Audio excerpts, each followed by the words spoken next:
Welcome to 60 Scales and the Truth, a podcast where amazing guitar players reflect on their lives and on how they got where they are today. My name is Niel. I'm a journalist, podcast maker and a guitar fanatic. Thanks for tuning in. My guest today is a very talented Dutch guitarist who might not yet be internationally renowned, but that's just a matter of time. He's an outstanding player nonetheless. He masterfully blends rock, jazz, blues, fusion and country in his unique style. I just started taking a lesson from you, but we cut it and said there's so many interesting stuff. Let's just talk for this podcast. Welcome to this episode. Thank you. Theo van Niel Jr. Thank you for having me, my friend. Welcome. I said not internationally known. Well, I got to know you through a course on TrueFire. Mm-hmm. People from all over the world take those lessons. Mm-hmm. How did you get that gig, so to say? I got that gig throughout my first album, Practice Bravado, which released in 2017. And what I did with that album was I transcribed the whole thing. So I've got a complete guitar transcription of every guitar part of that album. And somehow someone of Team TrueFire noticed the transcription book. And that kind of was the start of our collaboration. So there's Theo, the guitar player, and Theo, the teacher. Mm-hmm. How did that evolve? How did Theo, the guitar player, also become a teacher? Well, I started teaching when I was 19, back when I was on the conservatory in Rotterdam, Codarts, Pop Conservatory. You actually were being taught over there. You were being taught to teach over there. So that was actually where it started. But none of the guitarists enter there with that thought, do they? No. Well, that wasn't my thought either. I remember when I also, before the conservatory, I did the HAVO for Muziek en Dans, which was a really cool music opleiding. High school. Yeah. And but I remember when some of the teachers over there said, well, you're probably gonna have to teach guitar as well because of how the world works nowadays. And I remember back then my thought was, I'm not going to do that. I want to be a guitar player and I want to do, I don't know, I have this kind of dream, I guess.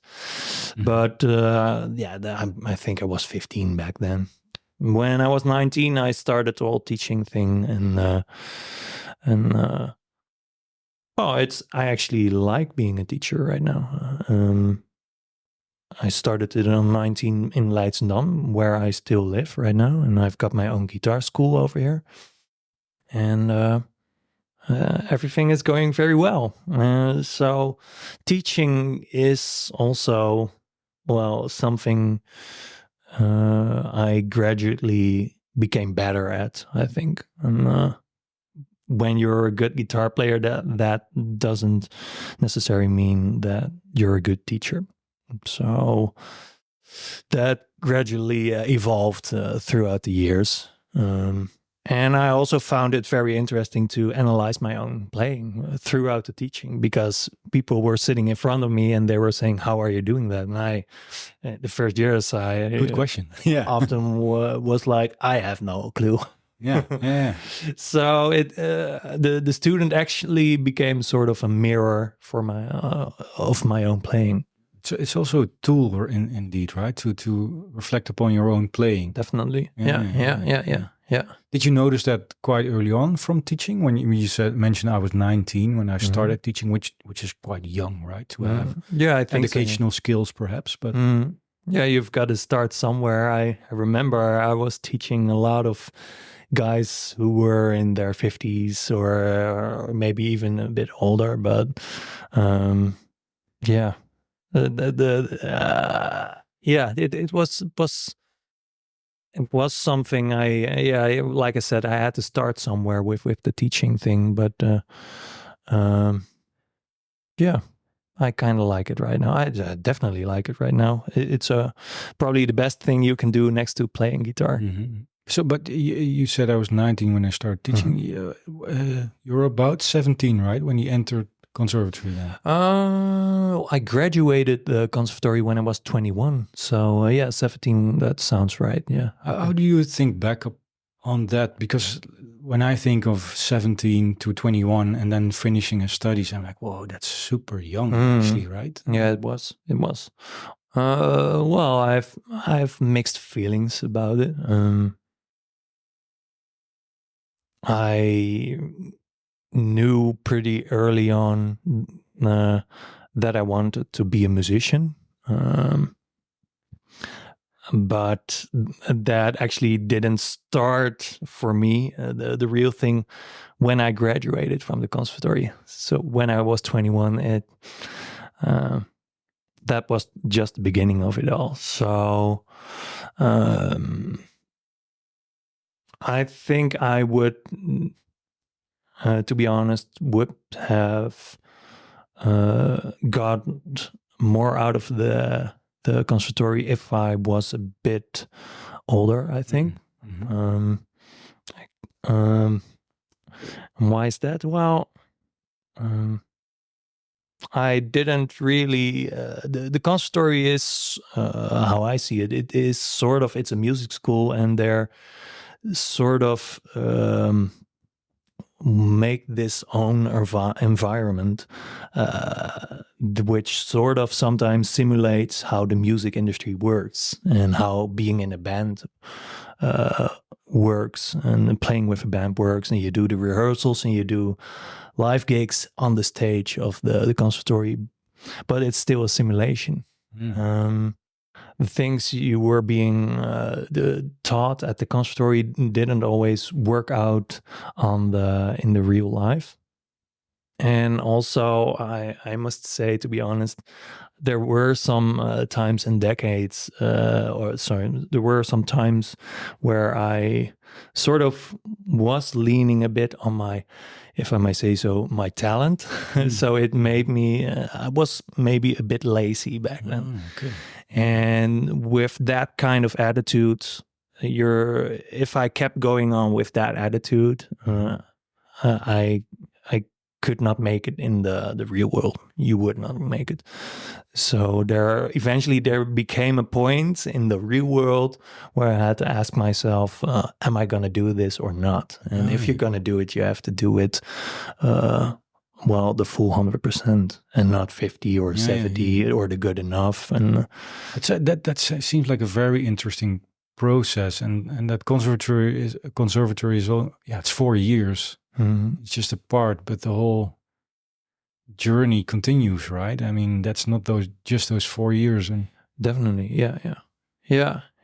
So I sort of had a love-hate relationship with the school. Mm-hmm. And I also saw a lot of students in their last year, the 4th year, who were sort of done with the conservatory and with being in music history class at 9 o'clock in the morning. I remember that, man, with a headache, hangover.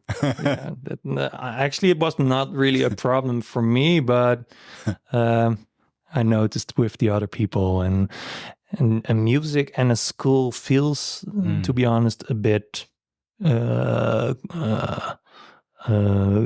contrary. On the contrary, especially with pop music, the education that I did, especially with rock and with blues and jazz as well, it's sort of a street thing. And it's not really a school thing. A street and school can be a bit opposites of each other. And when someone says, a teacher to a student, you have to do this, a lot of street guys would say, well, screw you, I'm not going to do that. So the whole thing becomes it can be a bit weird. And that was also a thing. I think the thing with musicians who had to be 9 o'clock in the lesson in the morning, who sort of had this rebel thing and maybe thought this is not why I want to become a musician. Yeah. But that because your albums are called Self-Education and Practiced Bravado. Yeah, that's right. Like, so that word educational and practicing and school, for some reason it is a big part in your career, right? And now we're talking about it, okay, because I started asking about it, but self-education, can you explain it, maybe the title? Sure, yeah. Self-Education is my last solo album, and basically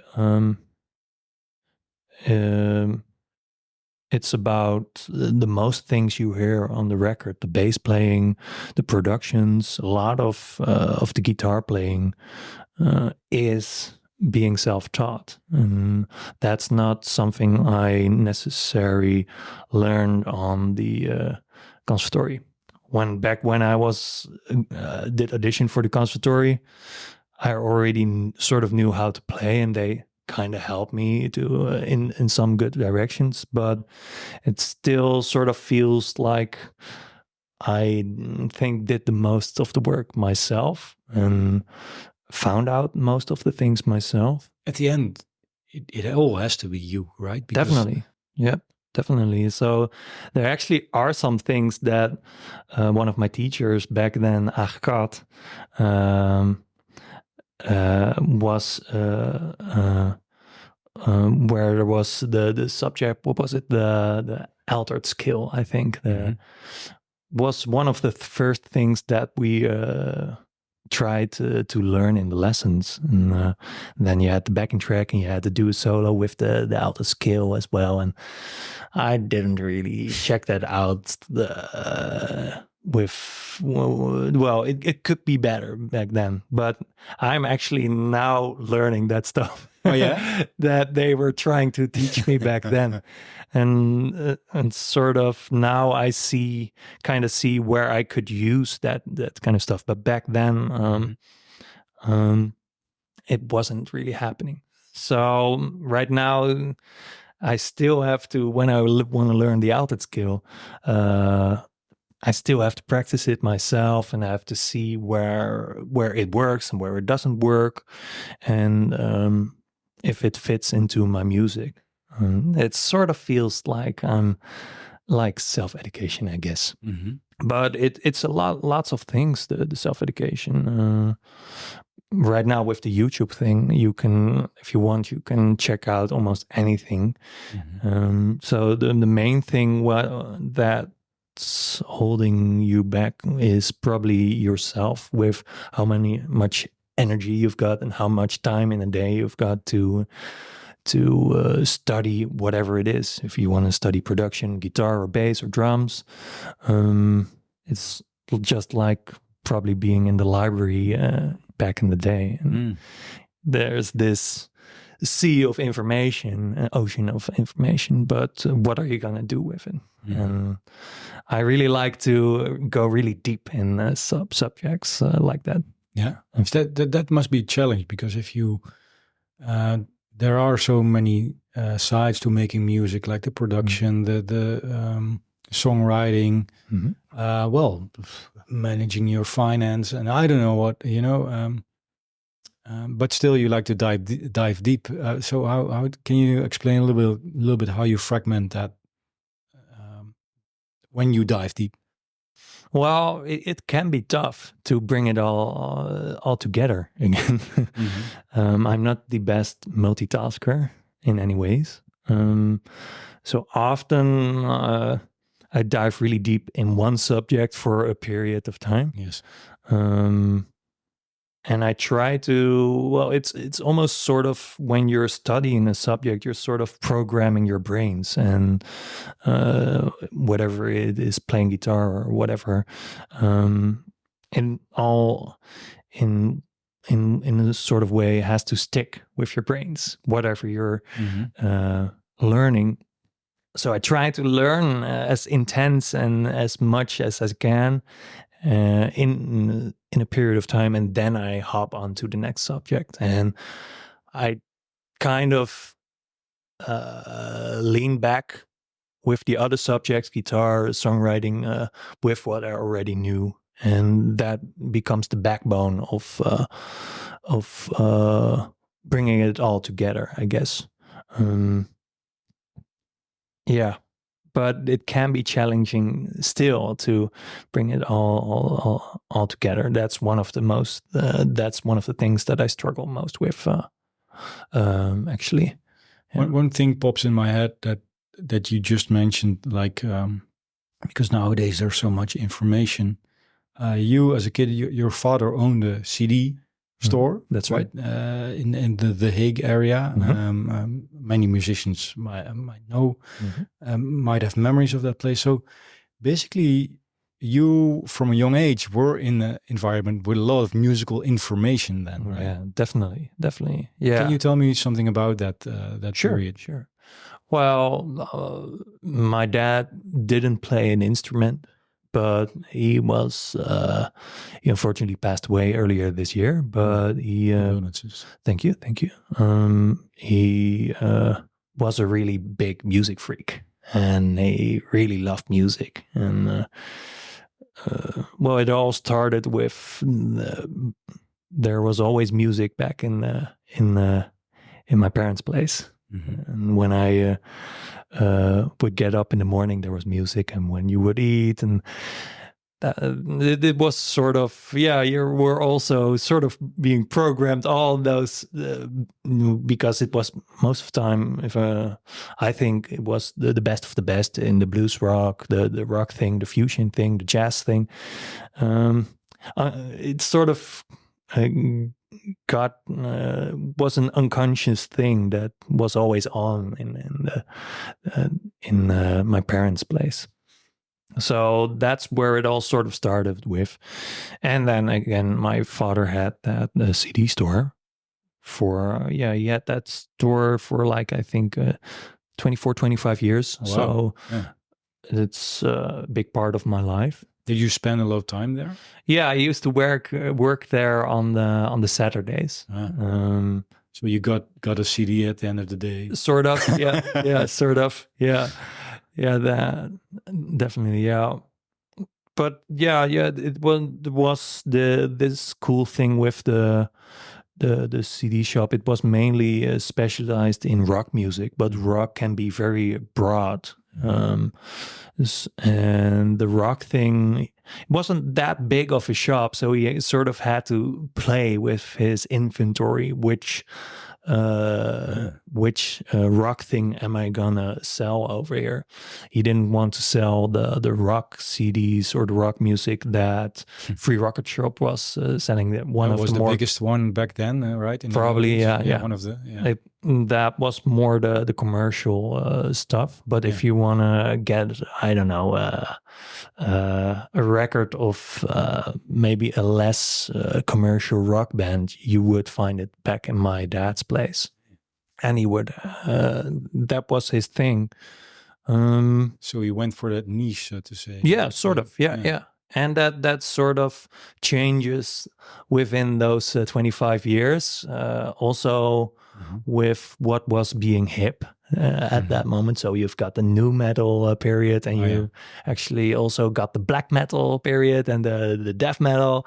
And then that sort of was over. And then he got back into the classic rock thing. And also the instrumental fusion, the jazz rock thing, that was also a thing. But it kind of changes throughout the years. But yeah, there was so much good music. And it was really cool to see, to be on top of all those new releases every week of whatever it was. Well, it must have been like a kid in a candy store. That's right. I mean, a lot of people would say that as well. Yeah, of the customers. Yeah, definitely. Yeah. Yeah, you smile when you talk about it, right? Yeah. It was a good time.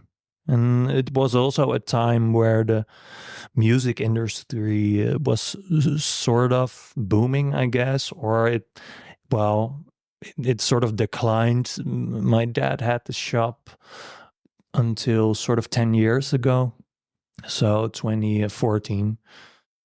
Back then, you sort of could see throughout the shop what phases the music industry was going through, and probably with the peak back in the 2000s. Yeah, so that was interesting. What kind of players did you discover back then? Oh, lots. I don't know. I think of Greg Howe right now. Jimmy Herring was a really great player. That Greg Howe Richie Kotzen album. This great album. That was the stuff he would sell. Oh yeah, yeah, definitely. Okay. I didn't live in that area, but if I would have known, that's right. Yeah, lots of also the instrumental rock thing. That was also a period that it was very popular. So he was very much into that himself. Yeah. Yeah, because I checked. I read that he passed away. You posted this on Instagram, so I looked up some information, and his background on Facebook still there is Spotify list. Oh yeah, and there's 2 players in there. Okay. We are his favorites, you can see. It's you and Yngwie Malmsteen. Yeah, Yngwie was one of those, I think. Yeah. But yeah, were many more players than that. He also was a big Jan Akkerman fan as well. Okay, There was a lot of focus back in the day at my parents' place, because there was sort of a difference between the music in the shop and the music at home.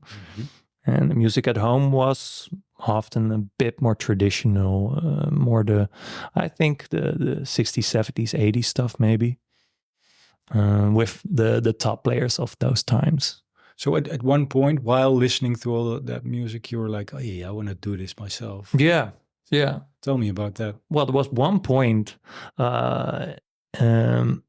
when he put on, back in my parents' place, he would put on the second Winter album of Johnny Winter. And when I heard that first song, Memory Pain, I think it's called. The singing and the guitar playing, it really did something for me, and it was fair. There was this thing when Johnny would solo, I would sort of feel his guitar playing. It would sound logical to me, and that was sort of the first time where I thought I had a connection with the guitar. I think really had a connection, and it's really funny. It's sort of back then how I felt the guitar playing of Johnny Winter sort of still feels the same as when I play the guitar right now. So sort of I already had this connection with guitar playing back then. But it's a way of communicating that appealed to you. Probably. I think, yeah.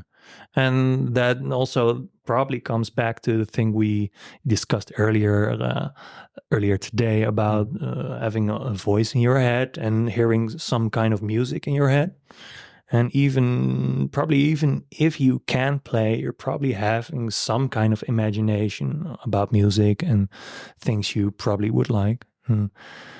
I think that the Johnny Winter thing really, that was sort of the beginning of feeling those feelings. So what age were you then? I think 6 or 5. Oh, maybe. That's really young. Yeah, I didn't play for a while after that as well. I started when I was 8.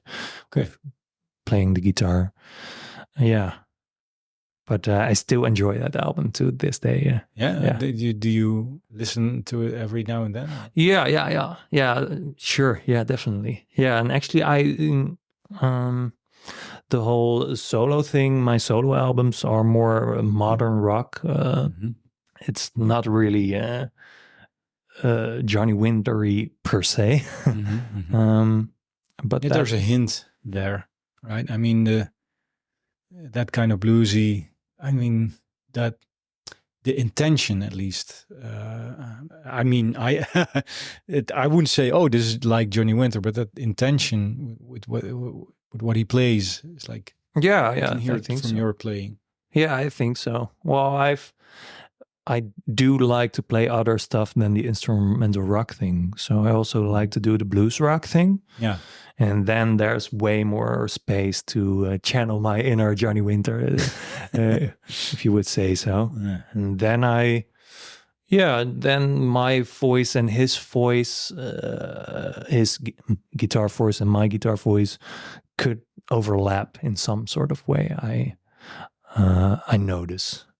Yeah. So you were 8 and you asked this time for my birthday, I don't want a CD but a guitar. Or how did it go? Actually, my dad just gave me a guitar for my birthday. Yeah. And it was, I guess, an experiment. Yeah. He bought it for 50 gulden. 50 guilders. in the Marskramer. And that's what you get when you have two Dutch people talking in English together. Yeah. Lots of yeah.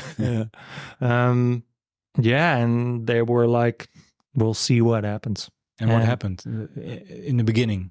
Well, there was my teacher at my school that did some teaching guitar in a group in between the breaks of school. So from I think between 12 and 1 in the afternoon, there would be a guitar lesson every, I don't know, probably Wednesday. And it became pretty apparent after a short time that I was picking up the guitar quite easy, especially in comparison to the other kids. And after I think I did those lessons. That's the talent aspect. That's interesting. I talked with Theo Mancuso about it, and he said, "Yeah, I noticed some friends were playing, and I noticed I went much faster in my process. Yeah, came much easier. Yep. Yeah. So which is an advantage, but later on it became some sort of disadvantage as well. Then to have. You mean talent in my case? Or, it could be like. Well, yeah, definitely. Yeah. If you're, they say if you have less talent, you have to work more for it, whatever it is. And I think there's some kind of truth to that. Yeah, most definitely. And that also was indeed one of my things, especially with the conservatory time, which I had to, I had to learn it sort of, wouldn't call it the hard way, but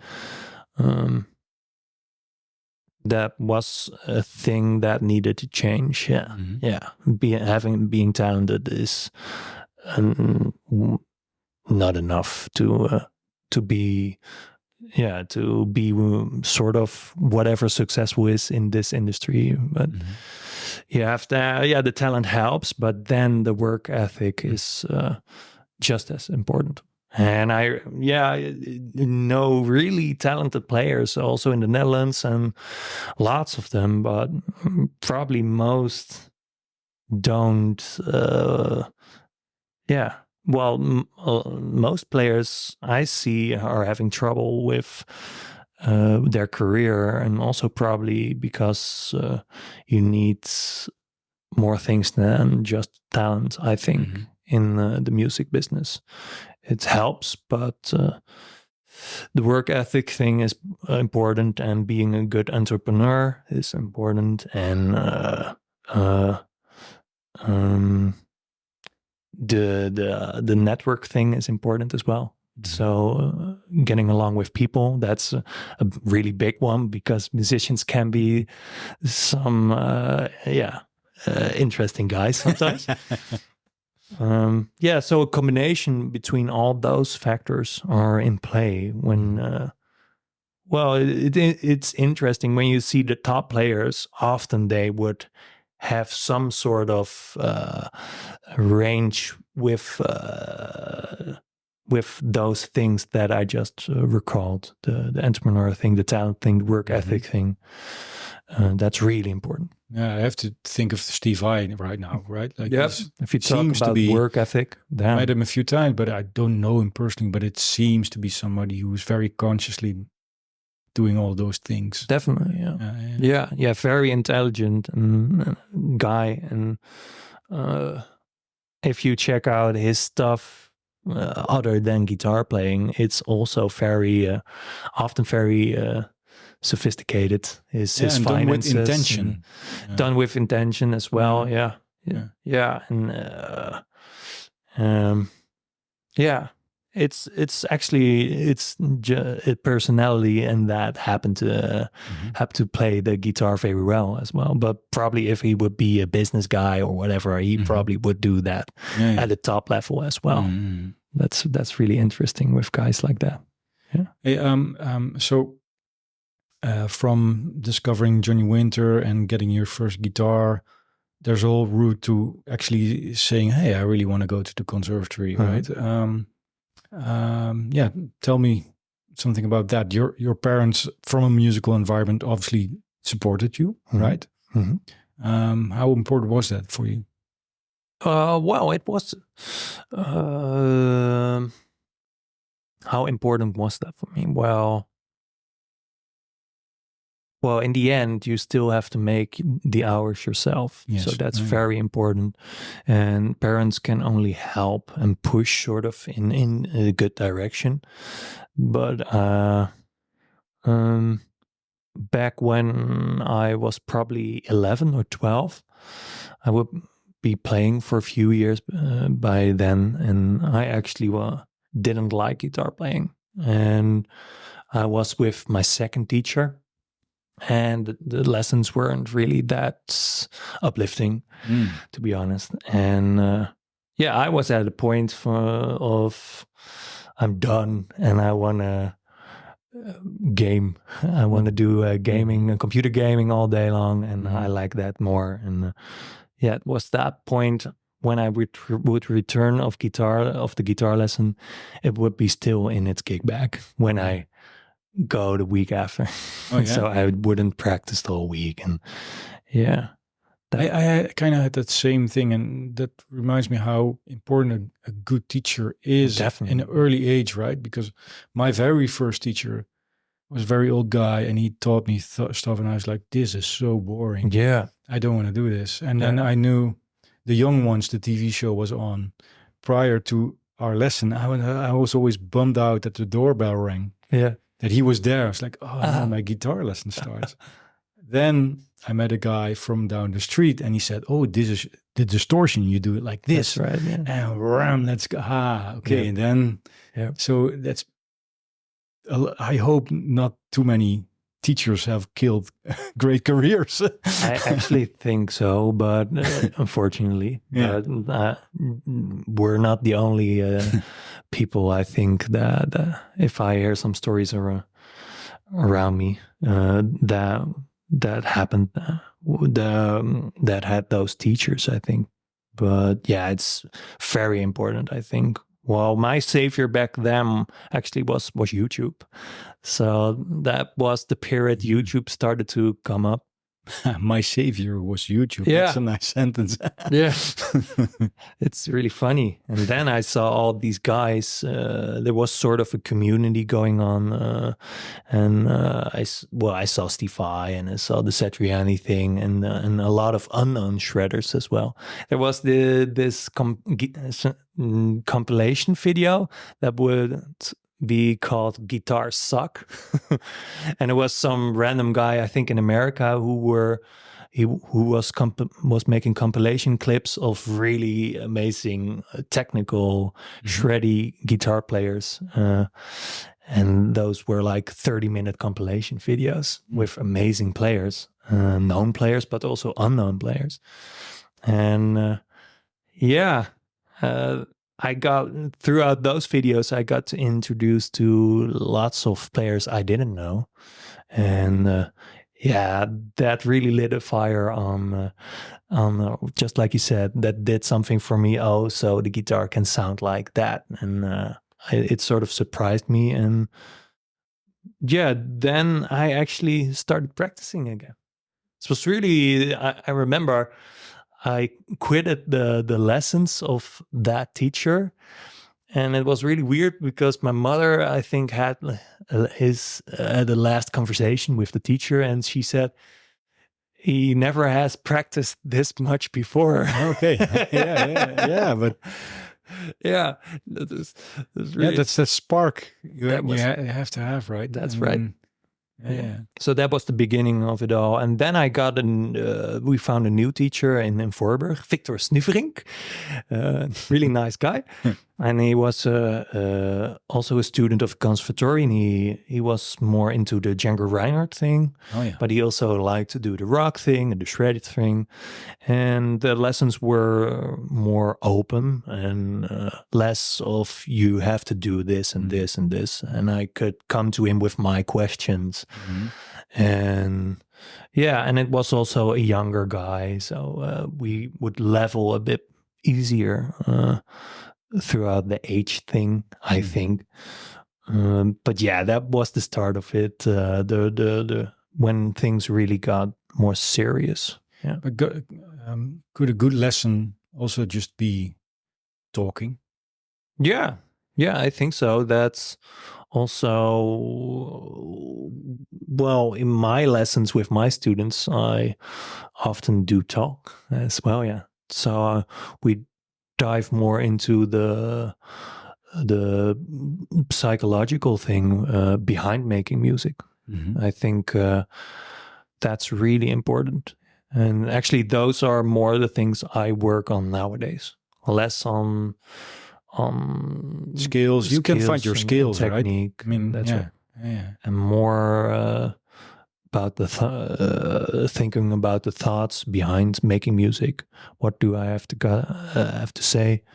Yeah, and I try to try to also teach some of that to my students, especially with the lots of students over here who have this phenomena where they sit down on the chair and whatever we were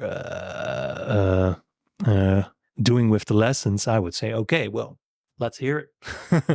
And there, most of the people are always bummed out, and they're like, shit, back at home, it was really working out, but now I can get it to work.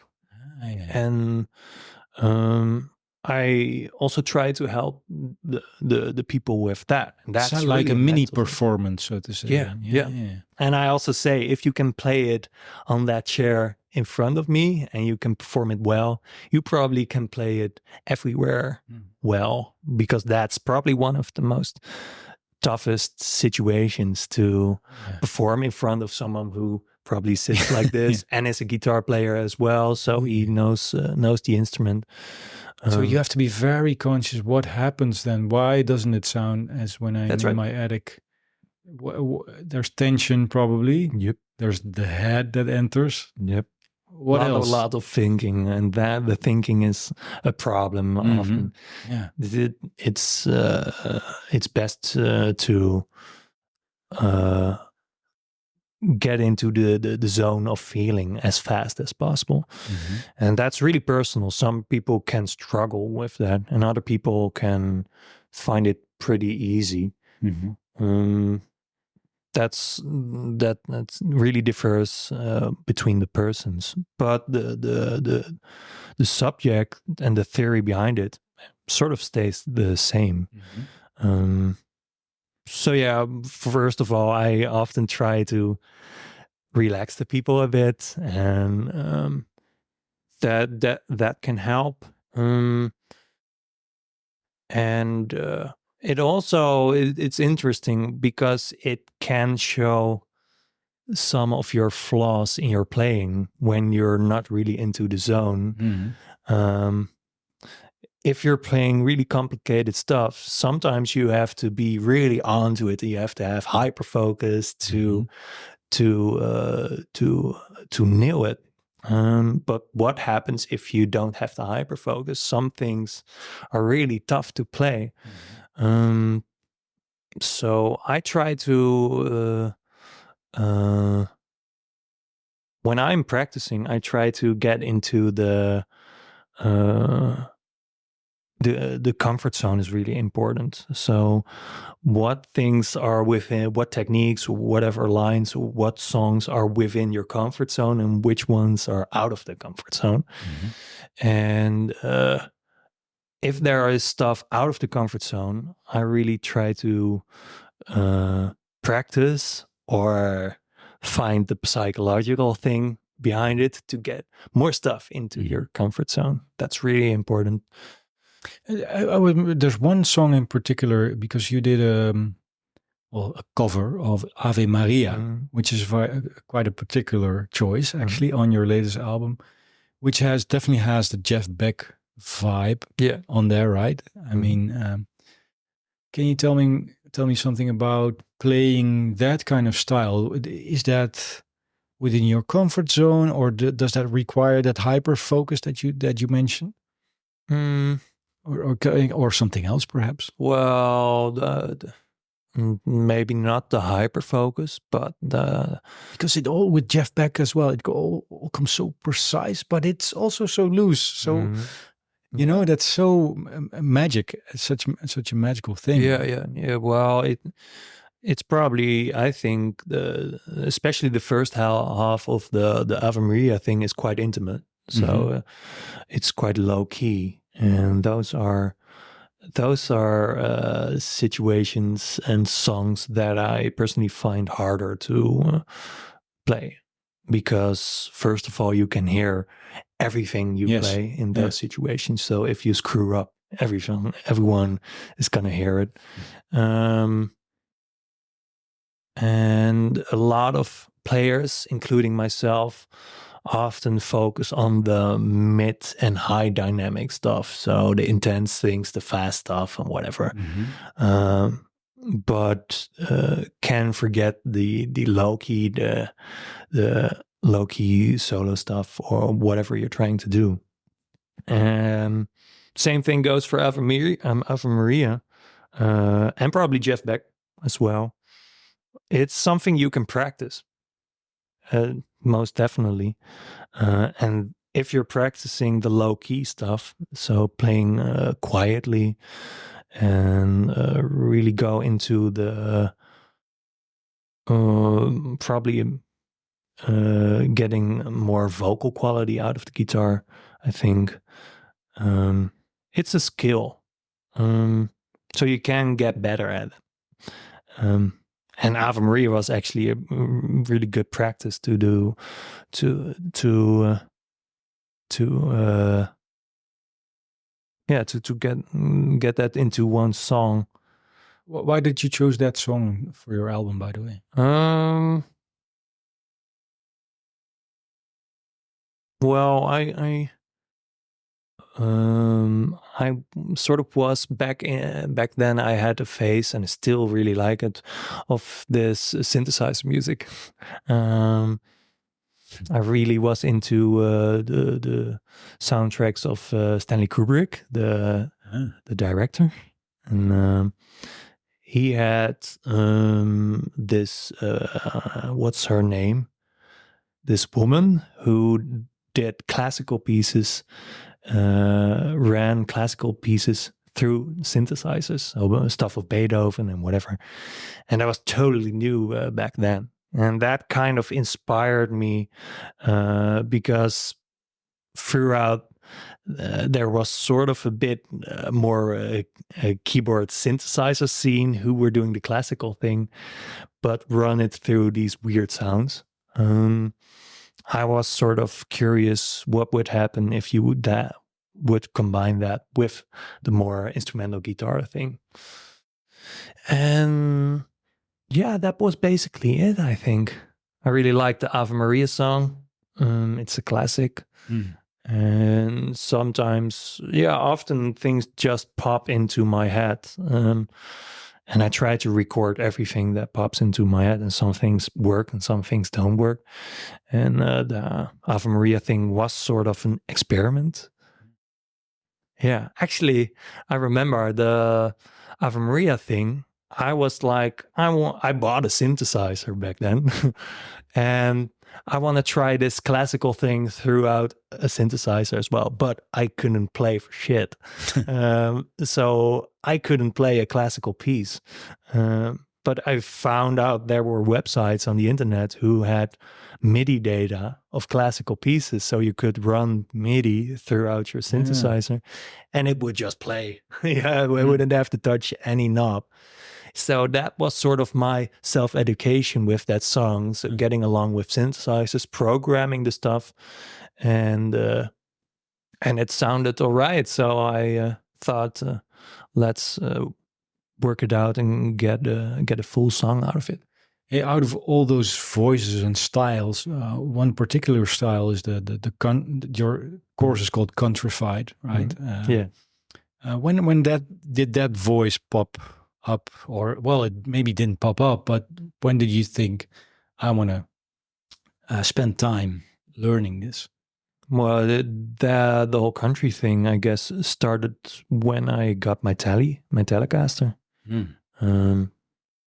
And I can't remember the point that I started doing all the country stuff, but it sort of, I guess, felt naturally to do on the tally. Yeah, and but that's an important development in your own voice and style, right? Sure, yeah. I started to recognize stuff which felt quite easy for me to do. If you get just like the first grip lessons, I sort of noticed the plucking thing felt pretty natural to me. So I was probably trying to find my where I could go with the whole thing and try to push the techniques. Yeah. That probably was the start of it. And I also got the first years that I played guitar, probably first 3-4 years, I started out as an acoustic player. So I did all the fingerstyle stuff and a bit of the Tommy Emmanuel thing. Maybe that also has something to do with probably my right hand being quite